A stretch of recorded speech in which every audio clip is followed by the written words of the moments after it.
Here is a stomach that has been opened, and you're looking at the mucosal aspect. You kind of know that because you see these little folds which are not parallel, which are extensions of submucosa called rugal folds. But in addition, the most remarkable thing is that you have right in here an area in which the mucosa looks absent. It's an ulcer. And you might ask yourself, is this a benign ulcer or is this a malignant ulcer? Well, that's why we have microscopes.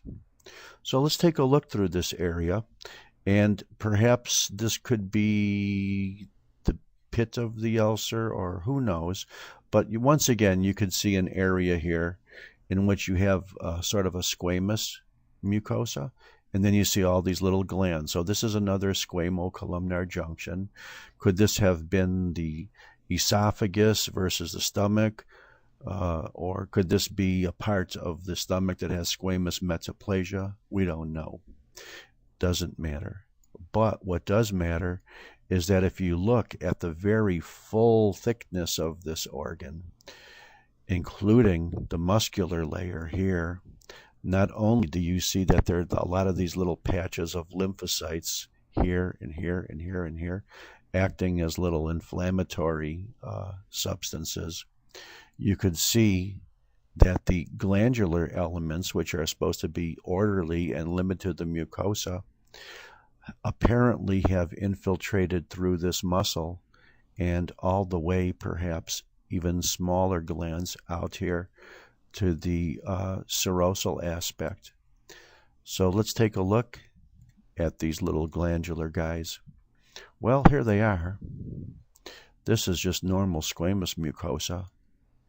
Here are some poorly developed glands, as you could see, but in many areas the glands are so poorly differentiated they infiltrate almost as single cells, like a ring. Do you remember the signet ring, or the rings you had in high school? You had a little hole in the middle, and then you had the little head of the ring on the top. Poorly differentiated adenocarcinoma cells frequently form this signet ring appearance. And you could see that these infiltrating nests are now going through the muscular layers as well, don't you? You could see one there. You could see some abortive cells here. And now we are all the way through, and you could still see that we have some poorly differentiated signet ring cells out here.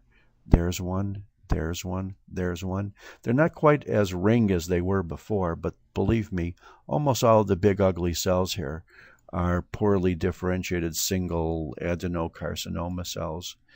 There's one with a very bizarre nucleus infiltrating the fibrous tissue of the serosa. These are all fibroblasts, as compared to the ones that were infiltrating the smooth muscle of the media. And this is a nasty tumor. It goes throughout the full thickness of the stomach wall, and it appears to fully make that wall of the stomach densely thick. Here's an area of lymphocytes. Here's a few scattered signet ring or poorly differentiated adenocarcinoma cells. Here, tumor cell, tumor cell, tumor cell, tumor cell, lymphocyte, tumor cell, tumor cell, tumor cells. And this is kind of like the monotonous appearance we see all throughout the wall of the stomach. Here's a signet ring cell right here. So if you were to do, for example, a immunostain, you would see that this cell is indeed of epithelial origin, and so are all these other nasty looking cells, rather than something like a macrophage or a plasma cell or whatever else you might entertain as a possibility. All these nasty cells are tumor cells. All the stuff in between them, perhaps here and here and here, are fibroblasts. This wavy stuff is collagen. And pretty soon, eventually, maybe we'll see some other little clumps of lymphocytes somewhere. Oh, I think they're kind of scattered throughout here. I think probably here, here, here, here, here, and here are lymphocytes. This is a diffusely invasive, poorly differentiated adenocarcinoma present throughout the full thickness of the stomach wall, starting from the mucosa and going all the way out past the muscularis into the connective tissue of the serosa. And probably the fatty connective tissue as well has been diffusely infiltrated. Thank you very much.